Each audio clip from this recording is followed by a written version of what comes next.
Hey everyone, welcome back to our channel. We're the Movie Couple. I'm Wendy. And I'm Dustin, and this is our review for the Fantastic Four First Steps.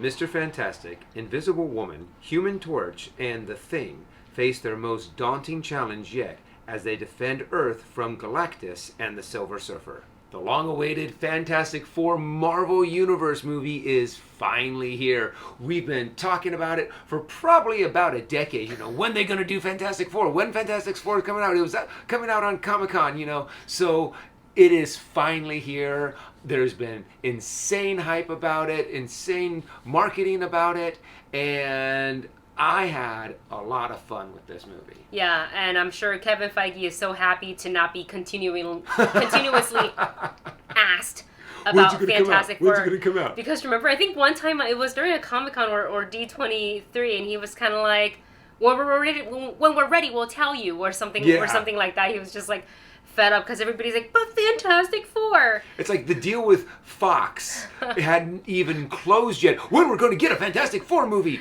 And it's like, let the ink dry on the paper first, and let us think about how we're going to implement them before you start asking that question. Look, people were just naturally very excited for this MCU's take on the Fantastic Four. We've obviously seen previous iterations of it before. You guys know about them. We're not going to need to talk and compare because we all, I think, collectively know kind of how we feel for the most part about the previous films. For this one, and in this review, we are going to refer to things that we saw in the trailer just as a reference point. So if you are someone who does not like watching trailers before a movie, totally get it, and you consider that as spoiler, you might want to tune out of this one because we are going to refer to it because I think that's important to kind of set some sort of context in what we're talking about. Yeah, and also to have some kind of base of reference too, because we have to be able to talk about something in this movie. So being able to be able to base it off like the trailers and what people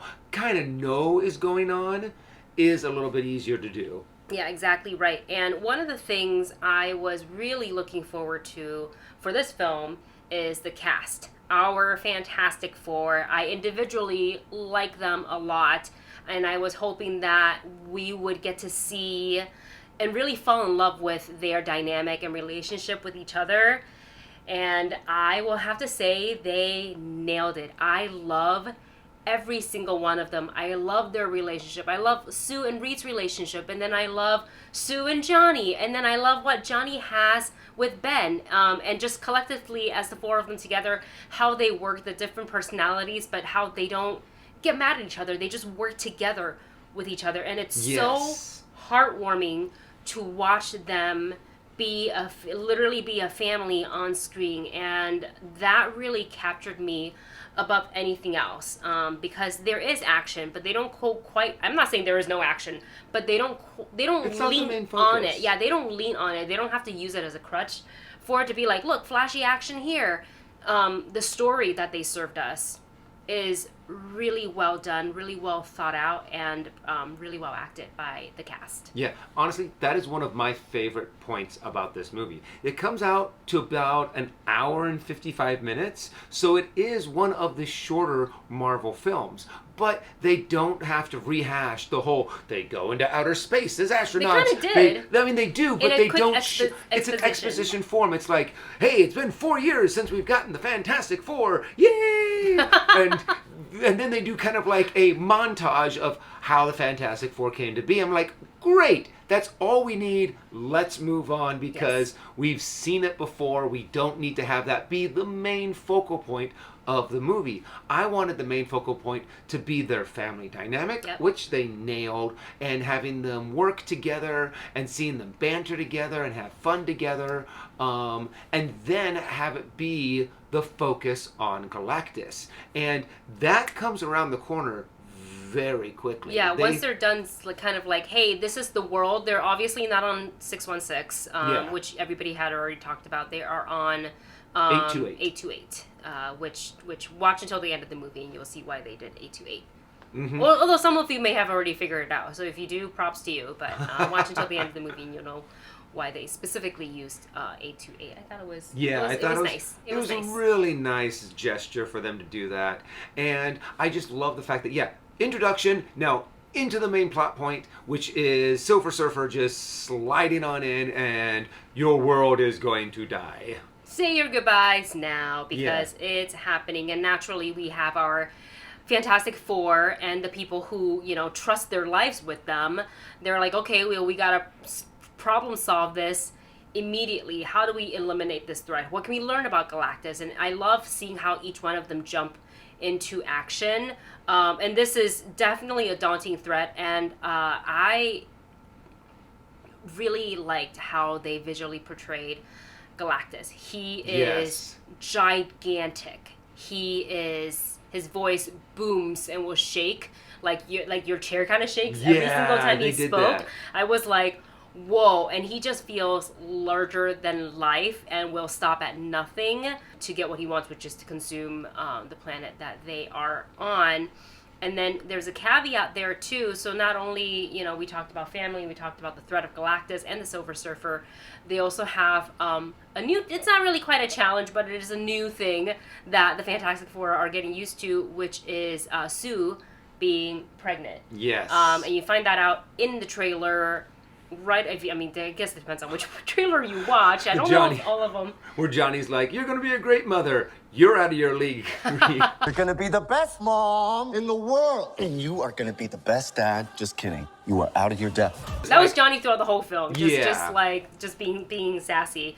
And I have to admit, they got they did amazing casting with everyone in the movie, but him by far was the best. Yeah, I knew Joseph was gonna crush it. The second I saw the cast, I was like, yes! But I do like all of them collectively as actors, so I was very excited to watch all of them just act and perform. And I know that you were saying that I think I loved Pedro Pascal as Reed Richards, because I felt like that was really, how Reed Richards is. Yeah.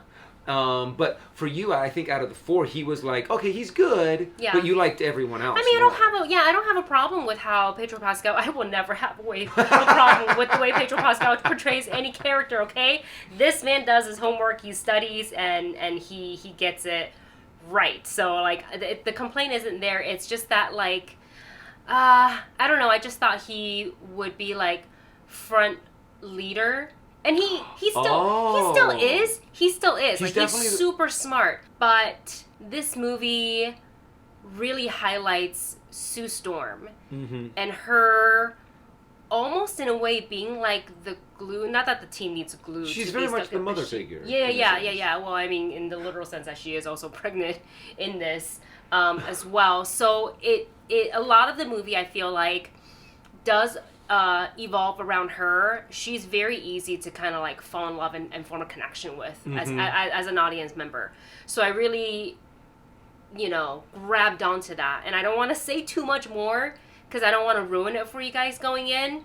But there's a reason why they showed the pregnancy in the trailer. They want to establish Sue and Reed are having a baby. They are about to become parents, and that's a big part of the story. And it's just not.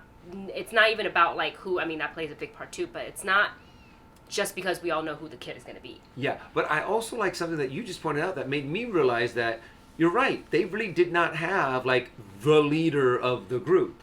I like the fact that they very much were the family, the Fantastic Four. Everybody made decisions together. Yes. And yes, Reed is the thinking person, but then they were always everybody agrees, right? Yeah, okay, we all agree, and then they do it. So I loved seeing that in this film. I don't feel we've really gotten something like this, quite like this kind of a dynamic in the MCU. I feel it's pretty different. It's very refreshing to watch. I feel the action, while it's still there and really great on screen, kind of took a back seat in this movie because it's about the heart of it and the emotion of it.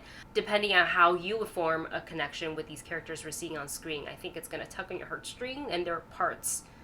I teared up. I didn't cry, the tears didn't fall, but there were two specific parts that I definitely teared up, and I was oh, some people are going to be a wreck in this part.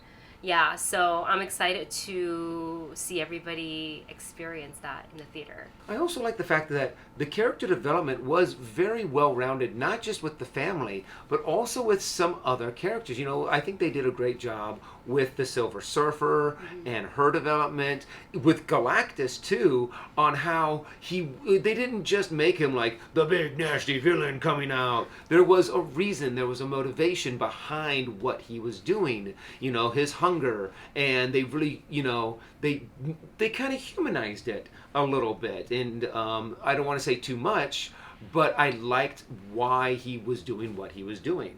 So I feel like the character development for a lot of characters was very well, even though it may be just short, it was to the point, we got the gist of it, and we're like, okay, we're moving on. Yeah. Yeah, I really enjoy. They really gave a lot of thoughts to these, like, the main characters and supporting characters in this movie, and give a reason why, like, what's their why for doing this, and it's really clear that you see it really clearly. And I just love how they did it, and I thought that they used the 1 hour 55 minutes really well. I didn't realize that was like controversial. We were talking to a couple other like journalists and creators before the movie, and they're like, yeah, did you know the 1 hour 55 minute runtime was controversial? Like, some people think that it's gonna suck because of it. I was like, why? It's like a zippy 2 minutes. I don't know. 2 hours. 2 minutes. Sorry, 2 hours. That's like, a really short movie. and it's over. Fantastic Four, and then it's over.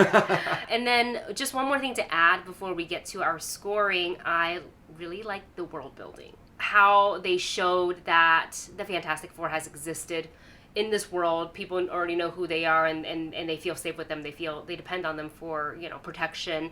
And how the city, especially like the Baxter Building. Yeah. Like once you get into it, it's very like the Jetsons. Yeah, I love and a lot of that blue vibe. Yeah, a lot of blue. The color blue played a big part in it. I think that's just like the color palette, because everywhere you look, it was a lot of blue. And I get it, their uniform's blue. So. And I just love the way that they did, like, the future version of the 50s.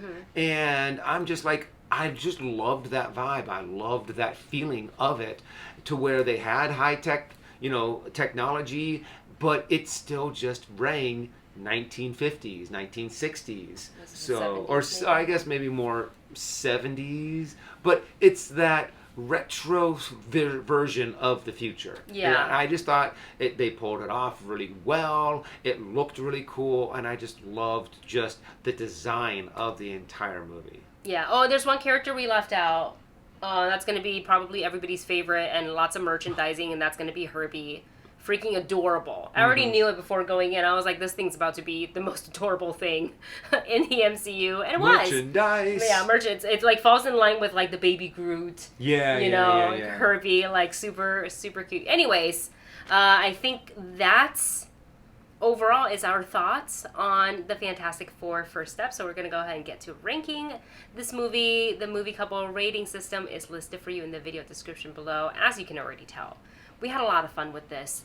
I got exactly what I was looking for, which was the character dynamics with each other, their chemistry, the family dynamic. I love that that's at the forefront of the film. It's so heartwarming to watch, but you're also not missing out on the action because it's in there. And Galactus he's terrifying. He's huge. A lot of fun to look at, and I look forward to seeing these characters in the future of the MCU. I also want to say, I felt this way a little bit after Thunderbolts.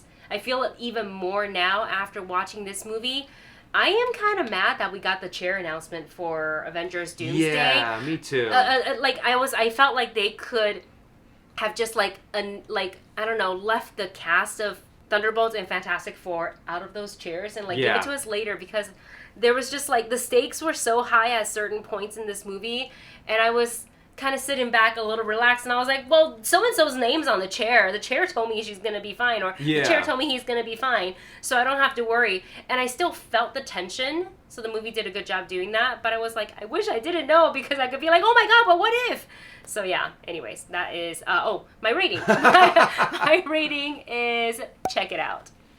Yeah, I had a lot of fun with this movie. I loved how nice and compact and streamlined it was. They knew what story they wanted to tell. They didn't convolute the storyline by adding things in there that was like not necessary. They knew that they wanted to focus on Galactus, they wanted to focus on the family dynamic, and then just move forward, and I can appreciate that, especially in so many Marvel properties today, where it is just, hey, let's add a little bit of this and a little bit of that, and you're like, wait, what is this about? And it just gets lost. But this movie, they knew what they wanted to do. The actors did an amazing job with their characters, the dialogue, everything was just really fun, and I'm giving it a check it out. And before we end this video, we gotta talk post-credit scenes. There is one mid-credit scene and one post-credit scene. If you feel like you can only stay for one, definitely stay for the mid-credit. I think that one's going to be the one that's like, oh, I'm so glad I watched that.